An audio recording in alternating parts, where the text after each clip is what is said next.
अगर आप भी चाहते हैं कि आपका बच्चा खुश रहे और उसका पढ़ाई में इंटरेस्ट हो, तो आपको ये चीज़ें फॉलो करनी होंगी जो मैंने अपने बच्चों के साथ किया।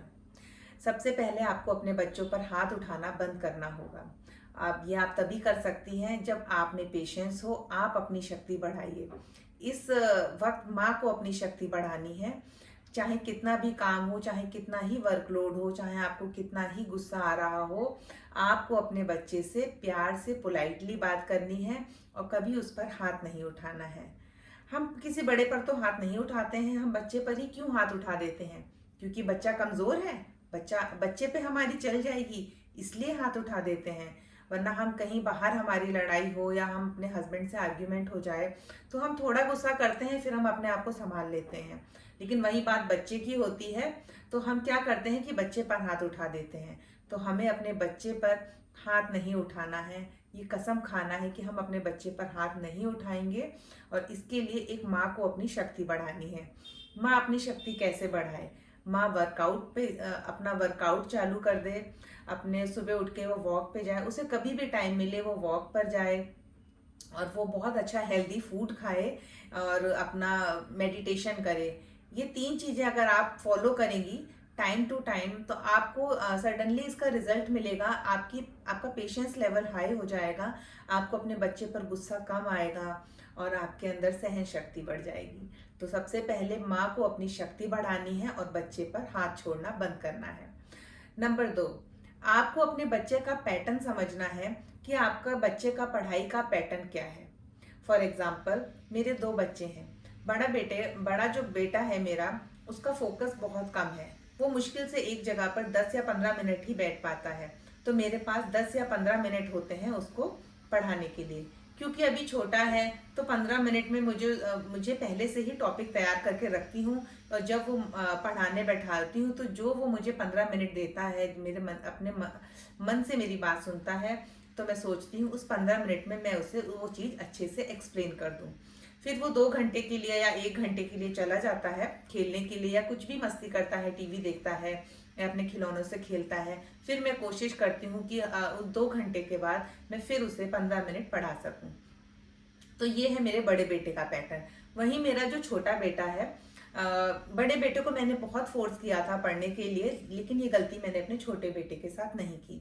मैंने उसको फ्री छोड़ा और शायद इसका रिजल्ट ये निकला कि वो पढ़ाई से भागता नहीं है। लेकिन उसका भी एक पैटर्न है। वो क्या करता है, शुरुआत में मैं उसे जब पढ़ाने बैठाती हूँ तो बहुत आनाकानी करता है, तो पढ़ना नहीं चाहेगा। 15 मिनट तो वो रोएगा, पेंसिल नहीं पकड़ेगा, कभी इधर घूमेगा कभी उधर घूमेगा। लेकिन मैं फिक्स टाइम पर अपने 15 मिनट वहां पर 15 मिनट मैं कॉपी किताब के साथ बैठी रहती हूँ और मैं उसे आवाज लगाती हूँ कि अद्विक आ जाओ, पढ़ने का टाइम हो गया है। बहुत प्यार से, डांट के नहीं। जब मैं 5-6 बार उसको ऐसे बोलती हूँ तो उसको ये हो जाता है कि भाई पढ़ना तो पड़ेगा ही, अब ये मेरा पढ़ाई का टाइम है। तो वो 15 मिनट बाद आ जाता है और जो भी वो 30 मिनट या 1 घंटा बहुत मन से पढ़ लेता है। तो मुझे छोटे बेटे में ज़्यादा मेहनत की ज़रूरत नहीं है, लेकिन हाँ, मुझे अपने बड़े बेटे के साथ लगना पड़ता है। तो ये तो इस तरीके से मैं अपने छोटे बेटे को पढ़ाती हूँ।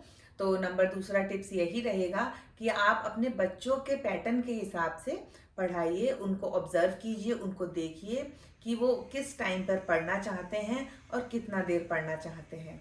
अगर उनका पढ़ने का टाइम पीरियड कम है, वो 10 या 15 मिनट ही पढ़ना चाहते हैं, तो आप उन्हें बस 10 और 15 मिनट ही पढ़ाइए। पढ़ाई के लिए ज़्यादा फोर्स मत कीजिए। आप सिलेबस के पीछे मत भागिए। आप बस उसके बेसिक्स मजबूत करते जाइए। अगर आप बच्चों का बेस मजबूत होगा, उनकी स्पेलिंग्स, राइटिंग, रीडिंग ये सब मजबूत होगा, तो वो आगे जाकर कहीं ना कहीं सिलेबस खींच ही लेंगे। तो बस हमारा बच्चा खुश रहे, माता पिता यही चाहते हैं। और हाँ, नंबर तीसरी बात यह है कि आपको रोज अपने बच्चे को एक समय पर लेकर बैठना है। ऐसा नहीं कि आपने 4 दिन ये चीजें फॉलो कर दी और फिर आगे छोड़ दी।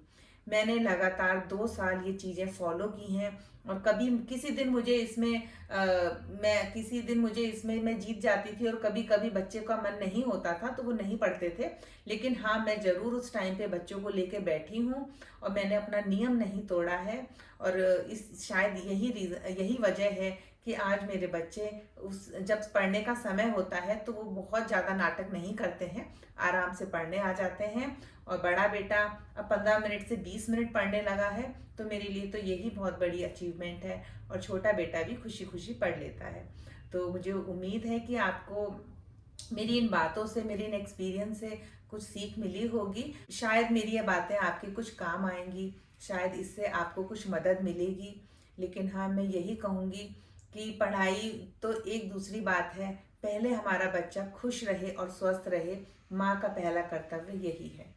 तो चलिए फिर मिलते हैं अपने नेक्स्ट वीडियो में। तब तक के लिए नमस्कार।